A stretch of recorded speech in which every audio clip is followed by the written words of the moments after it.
இவர்கள் இருவரை தவிர வேறு யாரும் கலந்து கொண்டது கிடையாது. நம்முடைய குழுதான் முதலாக இங்கு நடக்கப் போகின்ற அமானுஷ்யத்தை நேரடியாக பார்க்கப் போகிறது.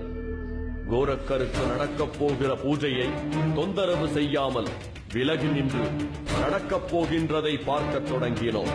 பூஜைக்கு தேவையான எல்லா பொருட்களும் தயாராக இருந்தது.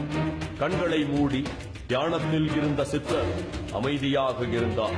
எங்கள் கண்முன்னே திடீரென ஒரு அமானுஷ்யம் அரங்கேறத் தொடங்கியது. திடீரென்று எங்கிருந்தோ ஓம் என்ற மந்திரம் மட்டும் ஒலிக்கத் தொடங்கியது.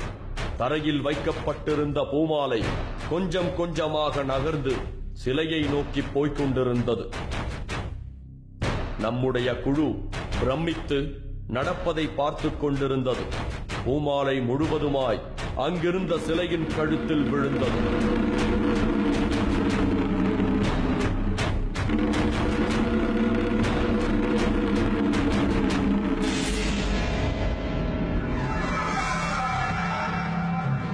அடுத்தடுத்து அங்கு நடந்து கொண்டிருந்த சம்பவங்கள் எங்களை ஆச்சரியத்தில் ஆழ்த்தின.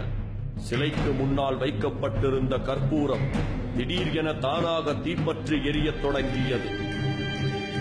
அடுத்தது ஊதுபத்திகள் புகையத் தொடங்கியது. கூடையில் இருந்த பூக்கள் ஒவ்வொன்றாக சிலையின் முன்னால் விழுந்தது. நடந்து கொண்டிருக்கின்ற அமானுஷ்யத்தை பிரமிப்பு கலையாமல் நாங்கள் பார்த்துக் கொண்டிருந்தோம். இந்த சம்பவங்கள் எல்லாம் வெறும் ஏமாற்று வேலைகள் என்று சொல்லி எளிதில் ஒதுக்கிவிட முடியாதவைகளாக இருந்தது. எங்கள் கண் முன்னால் இப்படி ஒரு சம்பவம் நடப்பதை நம்ப முடியாமல் பார்த்துக் கொண்டே இருந்தோம். ஏதோ ஒரு சக்தியால் தான் இதை இவர் செய்து கொண்டிருக்கிறார். சாமி சிலைக்கு பூஜைகள் எல்லாம் தானாக நடந்து முடிந்ததும் சித்தர் மாயமாய் மறைந்து போகும் சந்தர்ப்பத்திற்காக காத்துக் கொண்டிருந்தோம். அவரிடம் எந்த விதமான மாற்றமும் தெரியவில்லை. அமைதியாயிருந்தார். நாங்கள் அவரையே கூர்ந்து கவனித்துக் கொண்டிருந்தோம்.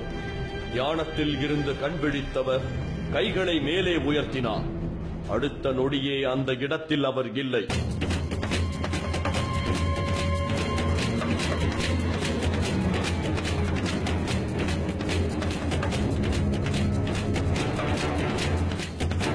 கண்ணிமைக்கும் நேரத்தில் திடீரென மாயமாய் மறைந்து விட்டார் ககன கடுவெளி சித்தர்.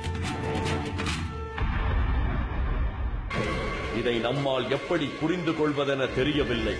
சற்று நேரத்திற்கு முன் எங்கள் கண் முன்னால் இருந்த ஒருவர் எப்படி மாயமாய் மறைய முடியும் என நாங்கள் குழம்பிப் போயிருந்தோம். அந்த காட்சியை நம்ப முடியாமல் எல்லா பக்கங்களிலும் அவரை தேடிக் கொண்டிருந்தோம். அவர் அந்த இடத்தை விட்டு மறைந்து போனதற்கான எந்த தடயமும் இல்லை.